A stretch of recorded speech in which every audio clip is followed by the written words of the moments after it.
A paz do Senhor, meus irmãos e amada igreja do Senhor Jesus Cristo. É uma satisfação ter você aqui novamente. Se você é a primeira vez, seja muito bem-vindo. Eu sou o pastor Oséias. Estamos aqui na Escola de Profeta para dar mais início a mais uma aula. E hoje vamos estar falando sobre o ofício de Cristo como Rei. Já ouviu falar? Não ouviu? Já estudou? Não estudou? Então permanece conosco até o final, que estaremos estudando aí na palavra do Senhor e se aprofundando em nome do Senhor Jesus. Eu creio que ao fim dessa videoaula seremos edificados e cheios da presença do Espírito Santo. Logo após, te espero depois da vinheta.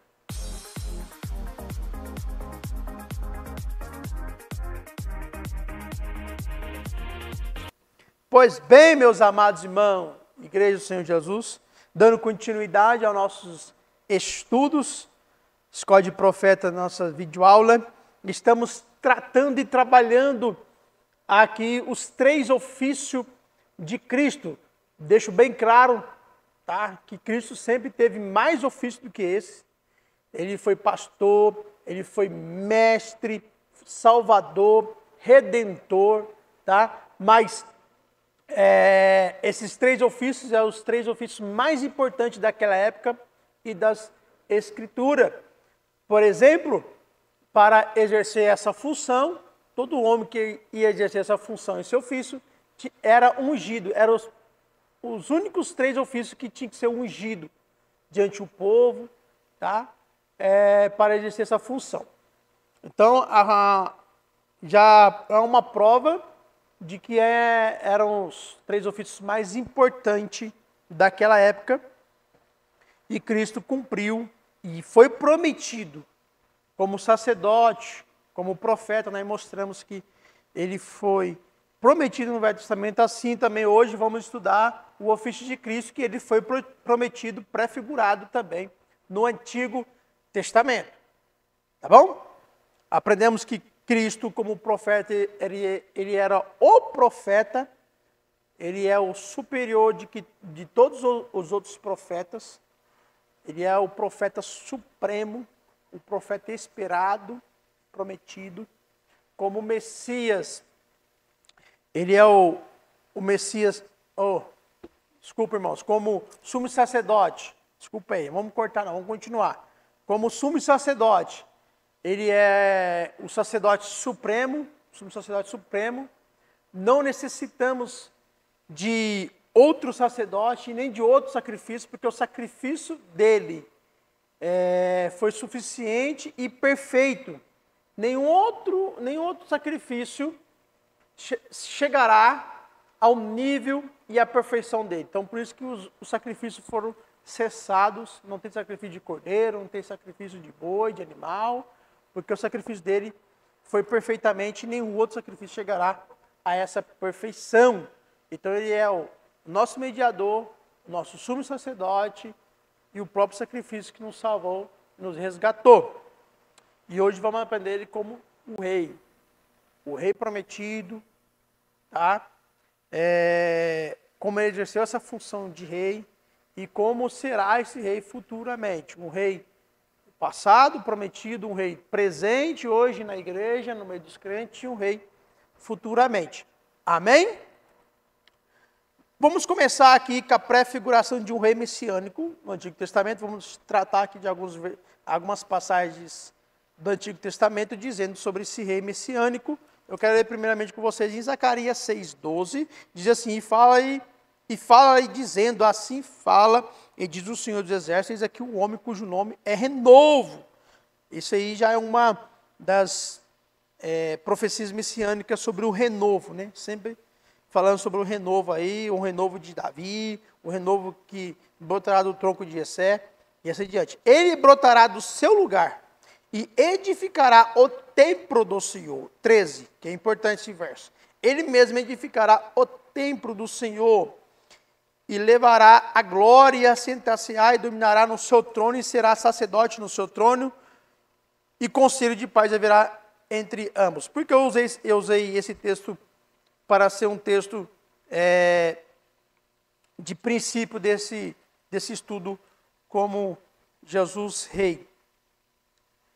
Ele fala aqui, em uma visão a Zacarias, pedindo que Zacarias ele coroasse o sumo sacerdote Josué. Você pode fazer aí uma ligação entre essa palavra Josué, que houve uma modificação para o Novo Testamento que se virou Jesus, tá bom? Que tem o mesmo significado de nome, o Senhor é salvação, então está prefigurando o ofício de Jesus como sumo sacerdote e como rei, porque ele diz assim, ele mesmo edificará o templo do Senhor. Sabemos que Jesus, ele diz no Novo Testamento, né, nos Evangelhos, que derrubaria aquele templo que os pais edificaram e em 3 dias levantariam outro.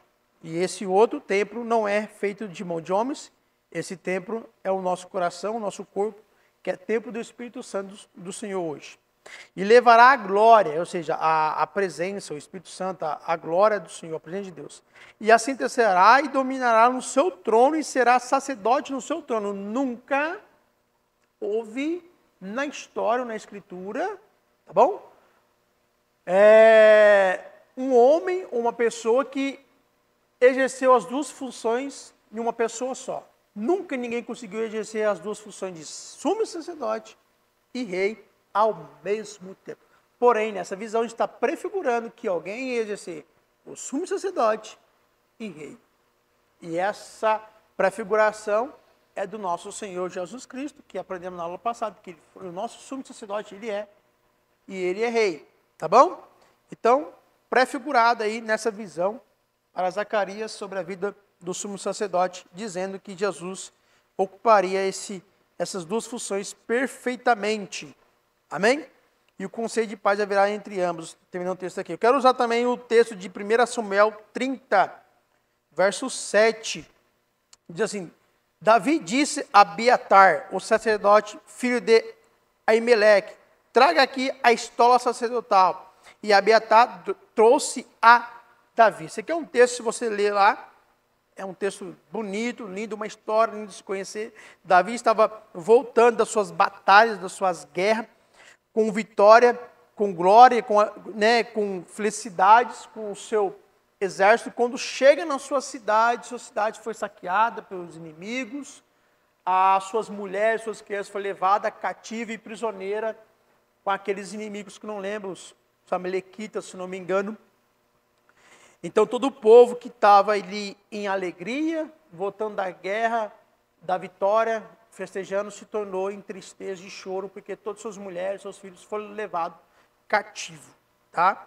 Então nesse momento, eles começam a chorar, eles começam a amargurar nesse texto, né? Aí no contexto de 1 Samuel 30, verso 7, e o povo chega a ponto de ter planejar em apredejar o próprio Davi, culparam ele por causa disso. Então Davi, nesse momento de agonia, nesse momento de sofrimento, nesse momento entre a vida e a morte, como o nosso Senhor Jesus, um momento de agonia no Getsemane, em um momento ali de sofrimento, o seu suor se tornar em gota de sangue, né? No momento entre que as pessoas estavam planejando sua morte, o que Davi faz, sendo rei? Pediu a estola sacerdotal do sumo sacerdote, que só o sumo sacerdote usava. E ele usou para consultar a Deus se poderia ir atrás daquele exército que levou as suas mulheres, suas crianças cativas e prisioneiras. E Deus falou, vai. Davi foi e os libertou da escravidão, tá? E daqueles inimigos. Está prefigurando o nosso Senhor Jesus Cristo. Davi, ele prefigurou por alguns momentos, ocupando o ofício de rei, que era rei, por alguns momentos ali, algumas fagulhas de sua história, ele ocupou aqui como aconteceu com a história sacerdotal, ele orou a Deus, ocupou o ofício do sacerdote, encramar e orar a Deus, buscar a Deus, na presença do Senhor. Você lembra que o privilégio do sacerdote era ter acesso a Deus diretamente? Davi fez isso com a história sacerdotal. Ele teve acesso a Deus naquele momento e Deus respondeu e falou, vai. E ele libertou o povo, assim como está escrito em Isaías 61 e verso 1, que é uma profecia do nosso Senhor Jesus Cristo. O Espírito do Senhor de Deus está sobre mim, porque o Senhor me ungiu para pregar boas novas aos pobres e enviou o quê? A proclamar liberdade aos cativos e em liberdade os algemados. Assim como Davi ocupou o ofício, ocupava, era rei, e em momentos, pequenos momentos, fagutos de sua história, alguns espólios ali da sua vida, ele ocupou seu ofício de sacerdote, como ele orou com a história sacerdotal, ele conseguiu libertar as mulheres que foram levadas cativa e algemadas. Cristo faria do mesmo jeito. Era necessário Davi passar isso para prefigurar aquele momento de sofrimento, aquele momento que o próprio povo dele se revoltou contra ele, que ia apedrejar ele. Ele buscou a Deus e trouxe salvação ao seu povo e libertação.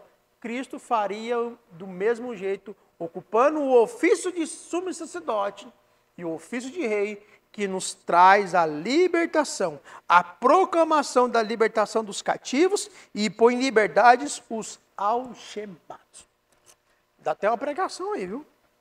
Fica ligado aí, em nome do Senhor Jesus, amém?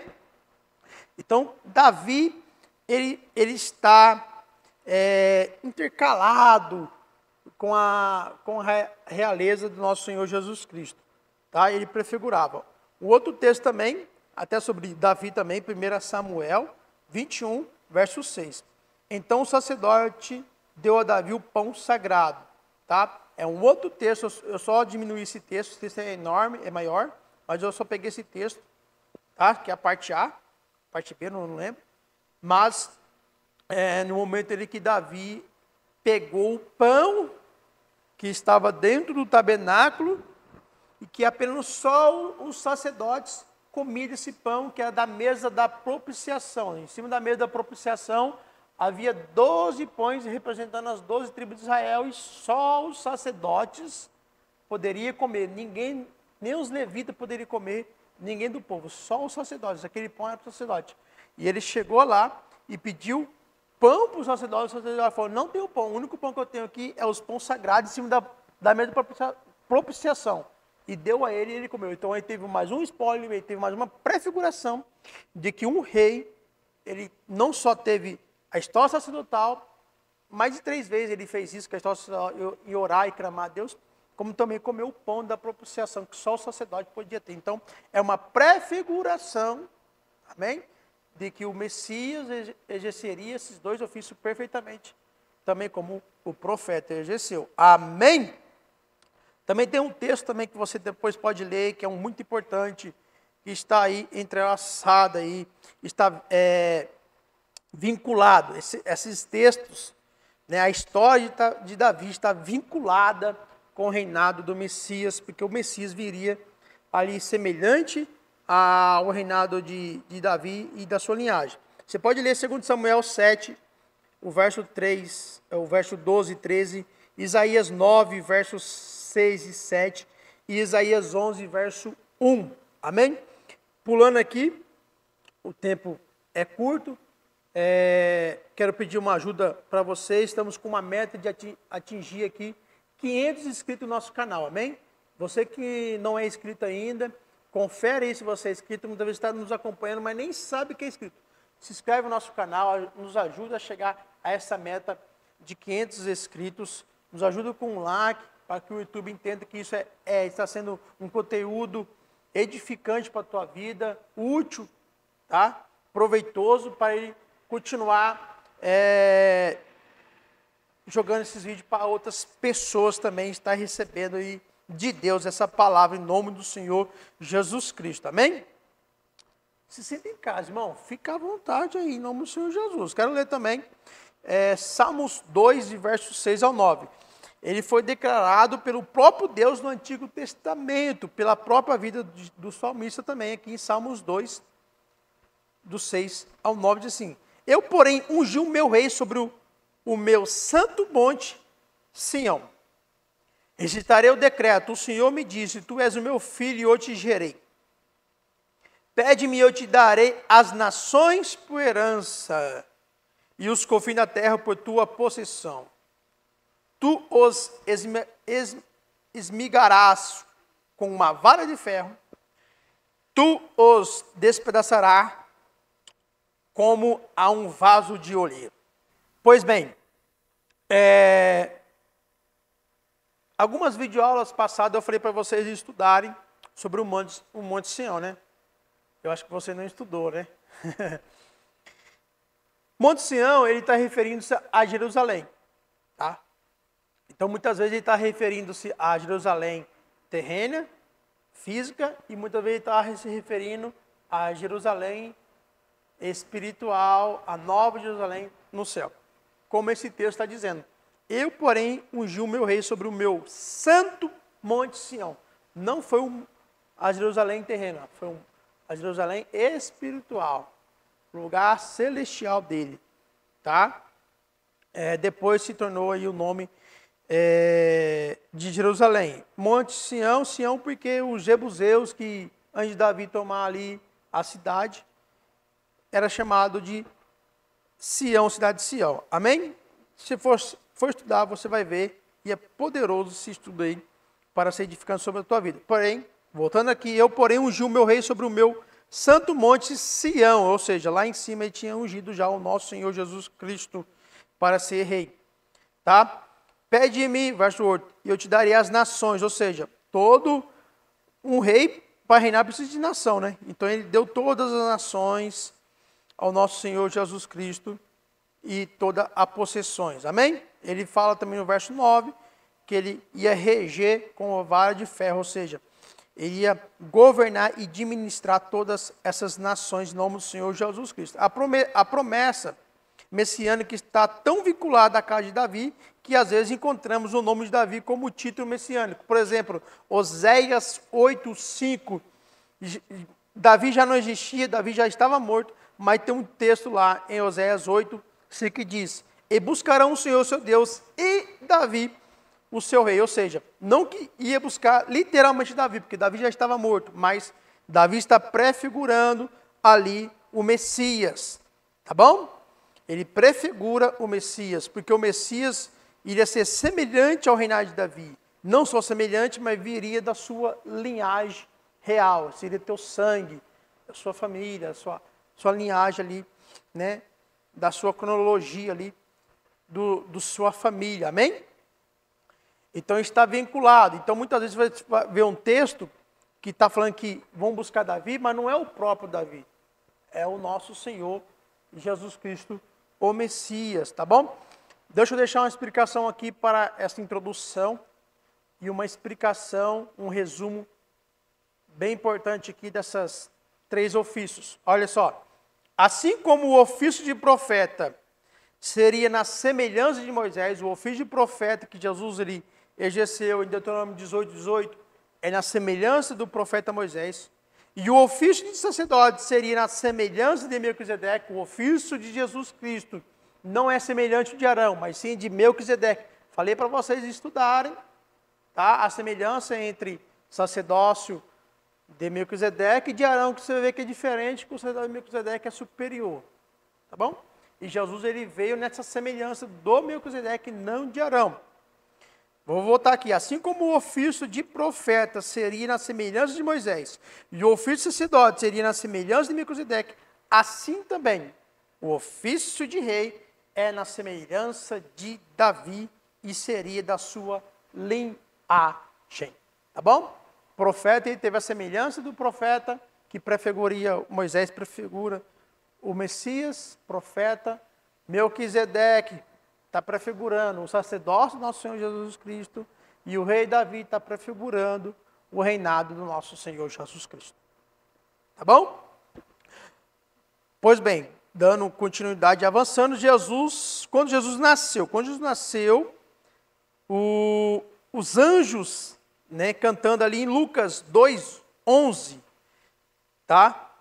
Os anjos cantando e anunciando aos pastores. Diz assim, que hoje na cidade de Davi vos nasceu o Salvador, que é o Cristo e Senhor. Ou seja, na cidade de Davi, nasceu hoje o Salvador. Então, uma declaração dos anjos mencionando aos pastores, nasceu hoje, da linhagem de Davi, na casa de Davi, na cidade de Davi, o Messias, o Rei dos Reis, Senhor dos Senhores, o Rei dos Judeus, tá bom? No Antigo Testamento, o rei tinha autoridade para governar a nação de Israel. No Novo Testamento, Jesus nasceu para ser o rei dos judeus, e nasceu para ser rei dos judeus, Mateus 2:2, diz assim, e perguntaram, onde está aquele que é nascido rei dos judeus? Os magos, né? Porque vimos a sua estrela no Oriente e vimos para adorá-lo. Verso 11, e entrando na casa, acharam o menino com Maria, sua mãe, e prostrando-se o adoraram, e abrindo os seus tesouros, e ofereceram dádivas, ouro, incenso e mirra. O ouro era o presente de realeza. O ouro pertencia à realeza. O ouro pertencia apenas a reis. Tá bom? Então, eles, mesmo Jesus como criança, recém-nascido menino, eles não viram um menino, eles viram um rei. Por isso que presentearam ele como ouro. Tá? Incenso, porque presentearam ele como sacerdote, porque quem usava incenso pertencia ao sacerdote. Tá bom? E mirra aí é o óleo, porque já entendia que ele seria o Salvador que nos resgataria por meio da sua morte. Então, temos aqui uma declaração dos magos, ou seja, dos homens, dizendo, é nascido o rei dos judeus. A acusação de Jesus ter morrido na cruz do Calvário, que eles acusaram, era exatamente essa. Na sua placa em cima da sua cabeça tinha acusação. E qual a acusação? Por ele declarar, e as pessoas declararam que ele era rei dos judeus. Então é bem claro isso. Assim como Davi, ele veio reinar sobre Israel, Jesus, ele veio para reinar sobre os judeus, porém com um reino diferente. Tá bom? Com um reino diferente espiritual. Vamos entrar já já nessa parte também. Em João 7 e verso 42, nos diz a Escritura que Cristo vem da descendência de Davi e da aldeia de Belém, de onde era Davi. Ou seja, aqui é uma declaração do povo ali, que o povo estava em dúvida. Alguns falavam e aceitavam Jesus como rei da linhagem de Davi, como rei de judeu. Outros falavam, não, mas calma aí.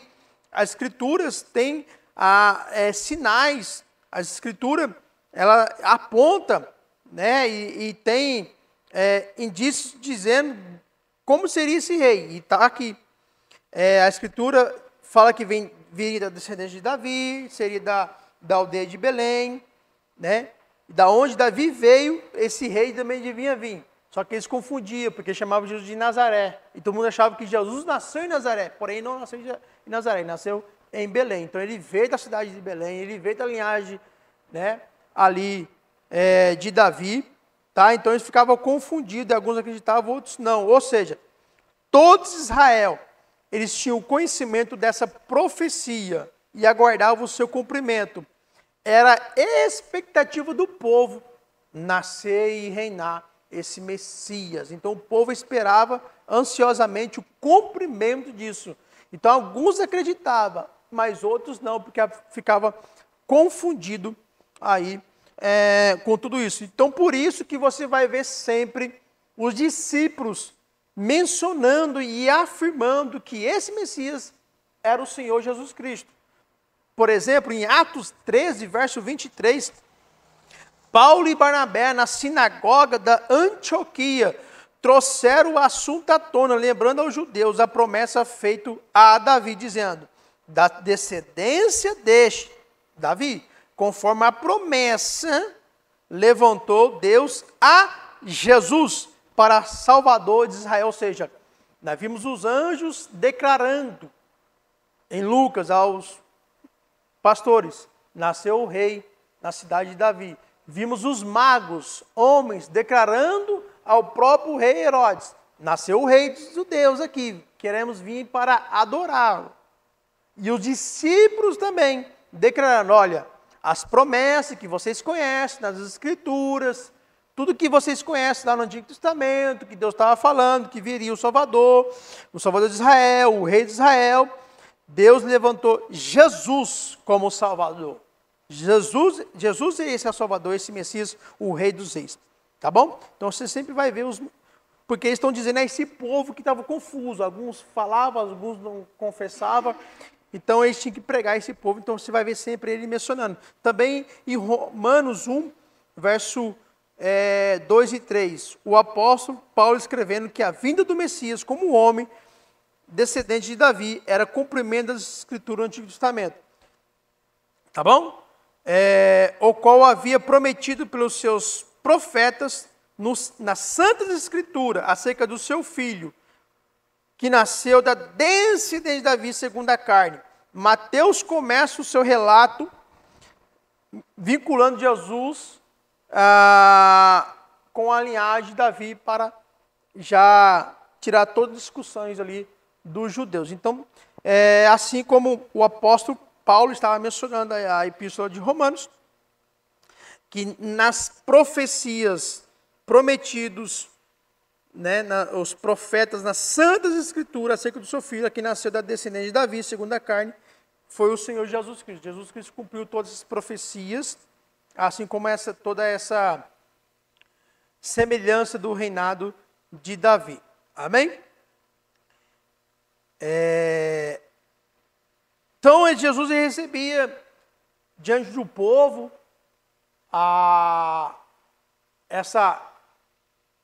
esse título, né? Assim como ele foi recebido em Jerusalém, no jumentinho, Rosana nas alturas, Rosana nas alturas, bendito aquele que vem em nome do Senhor, como um rei, tá bom? Mas ele recusou todas as tentativas feitas pelo povo para fazer um rei terreno e com um poder militar e político. Ele recusou. Por exemplo, João 6,15 diz: Jesus ficou sabendo que estava para vir com a intenção de fazer o rei à força. Ele se retirou outra vez sozinho para o monte. Ou seja, essa posição que o povo queria, depois, toda vez que ele fazia um milagre extraordinário, uns prodígios que ele fazia, curas no meio do povo, o povo queria forçar ele. Você é o rei. As pessoas reconheciam, porém ele se retirava. Porque a missão naquele momento dele não era governar politicamente. Ele estava governando espiritualmente, mas não governamente fisicamente. O povo queria que ele governasse, que reconhecia ele. Porém, ele se retirava, porque aquela missão dele não era para ser o trono naquele momento. Aquela missão dele era para ser a cruz. Então, enquanto muitos queriam colocar ele no trono, a sua missão não levava para o trono. A sua missão levava ele para a cruz, para o Calvário, para salvar toda a humanidade. João 18, 36, ele disse a Pilatos: o meu reino não é deste mundo. Se o meu reino fosse deste mundo, os meus ministros se empenhariam por mim, para que não fosse eu entregue aos judeus, mas agora o meu reino não é daqui. Ou seja, aquele reinado que ele estava reinando, que ele reinou, como está escrito nas Escrituras, nos Evangelhos, na manifestação dele, esse reinado não veio reinar como o homem esperava, porque os judeus conheciam as promessas, conheciam as profecias e esperavam ele reinar como Davi reinou, porque a semelhança é idêntica. Porém, não era o tempo, naquele momento, de ele reinar fisicamente, governamente. Ele esperava que fosse como Davi, que com espadas, com exército, libertasse eles de todos os inimigos que escravizavam. Porém, Jesus ele veio libertando primeiramente espiritualmente. E ele vai vir na sua segunda vinda, segunda volta, para libertar fisicamente nós do sistema político, do sistema governamental que hoje está com o homem, tá? E muitas vezes por planos das trevas. Amém? Irmãos, vamos parar por aqui. Tá bom? Essa é a parte 1 do ofício de Cristo como rei. E na aula que vem vamos trazer a parte 2 do ofício de Cristo como rei. Vamos trazer como que é esse reino espiritual, como é o governo estabelecido, tá, desse reino espiritual. Deixa eu ver aqui o que mais podemos trazer.